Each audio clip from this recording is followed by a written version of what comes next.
নমস্কাৰ।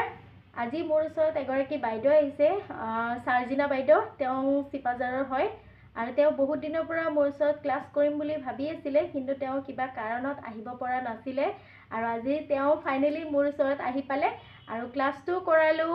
বহুত ভাল লাগিল আৰু তেওঁ ক্লাছটো কৰিবলৈ ইমানে এক্সাইটেড হৈ আছিল, তেওঁ ৰাতিপুৱাই আহি পাইছে আৰু এতিয়া তেওঁ ক্লাছটো কৰি ল'লে আৰু ক্লাছটো কৰি কেনেকুৱা পালে বাইদেৱে নিজে ক'ব।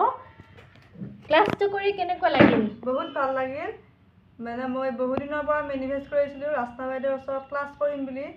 আজি মানে ক্লাছটো কৰি বহুত ভাল লাগিল। এতিয়া বহুত সপোন আছিল, সপোনবোৰ পূৰণ হ'ব বুলি পেলাই মানে ক্লাছটো কৰিলোঁ।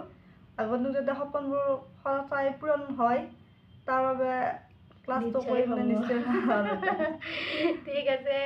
আৰু ক্লাছটো কৰি আপুনি ধুনীয়াকৈ বুজি পালেনে? হয়, বুজি পালোঁ। বহুত ভালকৈ মানে বাইদেৱে বুজাই দিলে। বহুত ভাল লাগে, একদম হাতেৰে মানে ধৰি বাইদেৱে বুজাই দিছে। Thank you. ঠিক আছে।